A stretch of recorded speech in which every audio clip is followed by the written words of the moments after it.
Le Polonais Simon Marciniak a été désigné pour diriger la finale de la Coupe du Monde, dimanche, entre la France et l'Argentine. Il aurait été choisi par le président de la commission des arbitres, notamment pour son expérience au plus haut niveau, lui qui a arbitré au total 39 rencontres de Ligue des Champions. Éliminé aux portes de la finale de la Coupe du Monde 2022, Wally Regragui s'est prononcé, en conférence de presse, sur le dernier choc à venir entre l'équipe de France et l'Argentine dimanche. Le sélectionneur marocain a déclaré « Ça va être un match équilibré comme toutes les finales, il y a beaucoup d'enjeux dans ce match, d'abord le trophée majeur, celui de meilleur joueur et celui de meilleur entraîneur, même si Didier Deschamps a montré que c'était le meilleur sélectionneur du monde. Pour Mbappé, il a l'un des meilleurs joueurs de l'histoire en face de lui, pour le détrôner, 2 Coupes du Monde, ça peut aider, que le meilleur gagne même si mon cœur penche pour la France car j'ai grandi là-bas. » Selon la ministre des Sports, Amélie Oudéa-Castéra, le président de la République, Emmanuel Macron, réfléchit à l'idée d'emmener avec lui Karim Benzema et les autres Bleus blessés pour assister à la finale de la Coupe du Monde 2022 entre la France et l'Argentine dimanche après-midi au stade de Lusail. La fédération portugaise a annoncé, via un communiqué, qu'elle avait trouvé un accord à l'amiable pour que le sélectionneur portugais Fernando Santos quitte son poste, malgré un contrat qui courait jusqu'en 2024. L'échec lors de cette dernière Coupe du Monde avec la défaite face au Maroc a accéléré sa sortie. Après plusieurs semaines de négociations, on sait enfin où jouera le jeune espoir Endrick. Le jeune joueur brésilien de Palmeiras Endrick a finalement décidé de signer au Real Madrid. Il rejoindra l'équipe espagnole en 2024.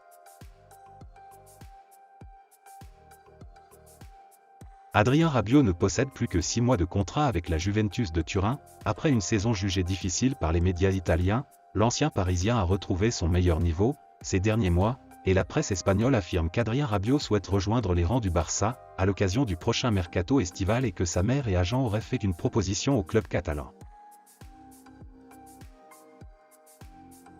Éliminé par le Maroc en 8e de finale de la Coupe du Monde 2022, Sergio Busquets a fait ses adieux à la Rora. Dans un long message publié sur son compte Instagram, le milieu de terrain du FC Barcelone a annoncé qu'il prenait sa retraite internationale. Où jouera Cristiano Ronaldo? C'est la grande question de ce mercato d'hiver 2023. Depuis l'officialisation de son départ de Manchester United au mois de novembre, le Portugais est libre comme l'air. En attendant de trouver son prochain point de chute, le quintuple Ballon d'Or s'est établi à Madrid. Il s'entraîne actuellement à Valdebebas, le centre d'entraînement du Real Madrid. Et si certains supporters et même des joueurs, dont Vinicius Junior, rêvent de son retour, Cristiano ne fera pas de comeback au Real. La direction espagnole estime qu'il est trop âgé, que son temps est passé à Madrid et surtout elle ne veut pas mettre de bâton dans les roues à la jeune génération qui donne satisfaction. 10 jours après le retour à l'entraînement, le PSG a battu le Paris FC 2-1 au Camp des Loges pour son premier match amical avant la reprise. Mukiele et Garbi sont les buteurs.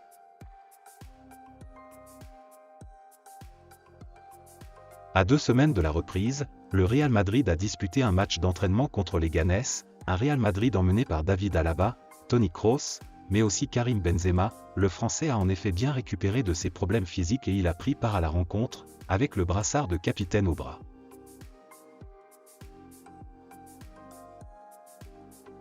Le chroniqueur néerlandais Johan Derksen a confié qu'il était triste de voir Ziyech et Amrabat jouer pour le Maroc. Après avoir vu les Marocains atteindre le dernier carré du mondial, il a déclaré « Savez-vous ce que je trouve triste quand je vois le Maroc jouer ?